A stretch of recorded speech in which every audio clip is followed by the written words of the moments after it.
내 자식이 잘 되길 바라는 마음은 어떤 어느 부모나 같은 마음일 것입니다. 저도 자식 둘을 키우고 큰 아이는 대학도 졸업시키고 30대까지 키워보니 자식을 잘 키우는 것만큼 세상에 어려운 것이 없다는 생각이 듭니다. 그 예시로 자식이 20대 후반에 장성해서 취직을 하지 않아 마음이 답답할 수도 있고, 요즘은 다들 결혼을 늦게 하는 추세라며 결혼 생각이 전혀 없어 보여 마음이 답답할 수도 있겠지요. 저도 눈에 넣어도 안 아플 자식이지만 그럼에도 불구하고 자식이 맘처럼 되지 않아 마음이 불안하고 내 자식이지만 미울 때도 있었습니다. 그럴 땐 혼내도 보고 더 잘해줘도 보고 어떨 땐 포기하고 싶은 마음이 들어 포기하기도 해보았습니다. 그러나 포기란 것도 내 맘처럼 쉽지가 않더라고요. 내버려두면 내버려두는 대로 엇나가는 것 같고, 간섭하면 간섭하는 대로 더욱더 삐뚤어지고 나와 담을 쌓는 것만 같은 것이 자식인 것 같습니다. 그러나 이런 생각들에는 문제가 있었습니다. 이 포인트를 몰라서 저는 오랫동안 힘들고 괴로웠는데 법륜 스님의 말씀에서 문제와 해답을 동시에 찾았습니다. 이 영상을 통해 여러분에게 법륜 스님의 말씀을 인용하여 큰 도움이 되는 말씀을 드리려 하니 꼭 끝까지 시청해 주시면 감사하겠습니다. 법륜 스님은 내 자식을 잘 되게 하기 위해서 어떤 말씀을 전하셨을까요? 법륜 스님께서는 부모 스스로가 행복하게 만족스러운 삶을 사는 것을 말씀하셨습니다. 아니, 자식 잘 키우는 방법에 대해 보러 왔는데 갑자기 이게 무슨 소린가 싶죠? 이 부분을 먼저 이해하고 넘어가야 뒤의 내용을 술술 이해할 수 있으니 영상을 끝까지 봐주십시오. 스님께서는 성인이 될 때까지 먹여주고 재워주면 부모는 부모의 도리를 다했다 하셨습니다. 그 이상 해줄 수 있으면 해줘도 좋지만 안 해준다고 해서 부모의 잘못은 아니라고 말입니다. 혹시 자녀가 취직을 하지 못했을 때 부모로서 도와줄 수 없을까봐, 혹은 자녀가 사회에서 인정받지 못하는 사람이 될까봐 두려웠던 적은 없는지 마음속 깊이 생각해보세요. 자식이 곤경에 처했을 때 도와줄 수 있을 정도의 여유가 있다면 그럼 그때 자식이 정 어렵다고 찾아온다면 도와주면 되고, 부모 본인의 노후 준비도 힘들어 자식이 취직하지 못한 것이 불안하다면 나는 자식을 위해 부모 도리를 다했으니 자식은 자식대로, 부모는 부모대로 살면 됩니다. 자식이 성인이 될 때까지 부모는 부모의 의무만 다하면 된다는 말이지요. 그 이후로는 도와줄 수 없을지도 모른다는 죄책감이나 자녀가 어디 가서 인정받지 못할까 하는 걱정은 가질 필요가 없습니다. 그러면 부모는 부모대로 먼저 행복해질 수 있지요.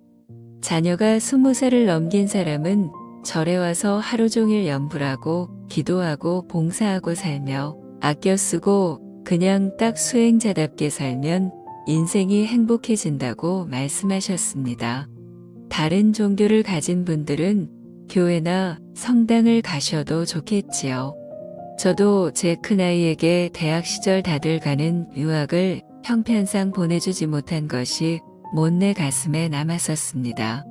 그리고 큰애가 대학을 졸업하고 나서 주변 이야기를 들어보니 내가 용돈을 넉넉히 주지 못했다는 것도 깨닫게 되어 미안한 마음이 많이 들었죠. 그러나 죄책감을 가질 필요가 없다는 것을 알게 되고 마음에 평안이 찾아왔습니다. 그 다음으로 법륜 스님께서 하신 말씀의 핵심 중 하나는 자식을 키우는 목적을 알아야 한다는 것인데, 이는 자식이 성인이 되면 부모의 품을 떠나 아이를 독립시키라는 것입니다. 자식은 부모의 소유물이 아닙니다. 그렇기에 부모 마음대로 할 수도 없고 해서도 안 됩니다. 어릴 때 키웠던 기억에서 벗어나지 못해 성인이 된 지금도 그때 그 기억으로만 대하면 자식은 아마 평생 부모의 그늘에서 벗어나지 못하고 의지할 것입니다. 자식이 노인이 될 때까지 부모가 돌봐줄 수 있나요? 그럴 수 없을 것입니다. 부모의 그늘에서 벗어나 자녀의 자유를 보장해야 합니다. 아이가 이 세상에 태어날 때는 그냥 한 인간으로 태어났습니다. 그 아이가 신부가 되든 목사가 되든 스님이 되든 결혼을 하든 안 하든 그것은 그 아이의 자유입니다. 내가 낳은 자식이므로 이렇게 저렇게 살아야 한다는 짐을 지우려는 생각을 바꾸어야 한다는 말입니다. 다만 남을 해치거나 물건을 훔치거나 성추행해서 남을 괴롭히는 것, 거짓말이나 욕설로 남을 괴롭히거나 술을 마시고 마약을 하고 담배를 피우는 것은 자신에게나 남에게 나쁜 영향을 주기 때문에 그런 것에 대해서는 조언을 해 주어야 합니다. 그런 행동이 아니라면 그 아이가 어떤 인생을 살던지 그건 그 아이의 자유임을 명심해야 합니다. 만약에 자식이 좋은 대학을 나와서 의사까지 되어 아프리카 오지에 가는 것을 부모가 반대했다면 어떻게 슈바이처 박사 같은 사람이 나오며 어떻게 테레사 수녀 같은 사람이 나오겠습니까? 부모는 자식에게 시행착오를 거듭하면서 자생할 수 있도록 삶의 지혜를 얻을 수 있도록 기회를 주어야 합니다. 그 기회를 박탈하는 것은 사랑이 아니지요. 자연의 원리에 어긋나는 일일 뿐입니다. 부처님의 가르침인 계율, 즉 살생하지 않고 도둑질하지 않고 간음하지 않고 거짓말하지 않으며 욕설하지 않고 술을 과하게 먹거나 마약하지 않는다면 자기 인생을 자기 나름대로 살아가게 둬야 됩니다. 결론적으로 이런저런 고민을 하고 자녀에게 간섭하는 것은 나도 괴롭고 자녀에게도 무거운 짐을 지어주는 것입니다. 마지막으로 법률 스님께서 말씀하시기를 자식이 그저 잘 자랄 수 있도록 환경과 방향만 잡아주고 사랑을 많이 주어야 한다고 얘기하십니다. 이것이 가장 핵심입니다. 자식들이 커서 무엇이 될까 하는 염려와 걱정 대신 무엇을 하든 너를 응원한다는 부모의 말이 아이에겐 큰 자양분이 되어 자랍니다.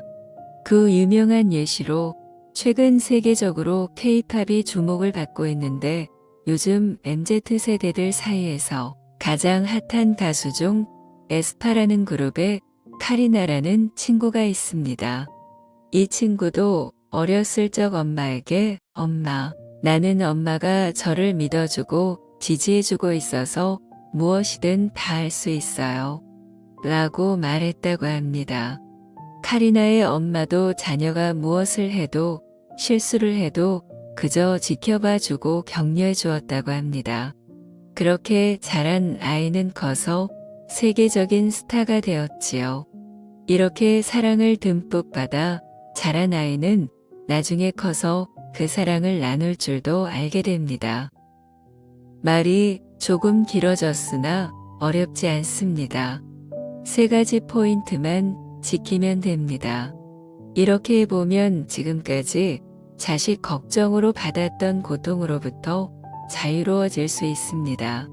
첫 번째, 자식은 부모의 거울이다. 부모의 행복을 따라 자식이 행복해진다. 부모는 자식이 성인이 될 때까지만 부모의 의무만 다하면 된다. 두 번째, 양육의 목적은 부모의 품을 떠나 아이를 독립시키는 것임을 알아야 한다. 부모의 그늘에서 벗어나 아이의 자유를 보장하라. 세 번째, 자식이 그저 잘 자랄 수 있도록 환경과 방향만 잡아주고 사랑을 많이 주어야 한다. 아이를 믿고 어렸을 때부터 많은 응원을 해주어라. 어떤가요? 내용은 길어졌지만 마음속 괴로움은 조금 덜어내고 내 자식을 위해 무엇을 하면 좋을지 마음에 와 닿으셨다면 자녀에게 더 큰 사랑을 줄 수 있을 것이고 부모인 나도 행복해질 수 있을 겁니다. 지금 당장 모든 걸 바꾸고 하려고 할 필요는 없습니다. 하루에 조금씩이라도 내 행복을 더 생각하고 자식을 그저 독립된 인간으로 바라볼 수 있으면 됩니다. 당신은 부모된 도리를 이미 다 하였습니다. 자녀가 20살이 되기 이전의 말입니다. 법률 스님의 지혜로운 말씀으로 당신의 하루가 더욱더 고요하고 평온하고 풍요로워지셨길 바랍니다. 다음번에는 더 좋은 영상과 말씀으로 찾아뵙겠습니다. 감사합니다. 구독을 해주시면 더 감사할 것 같아요. 오늘도 평안하세요.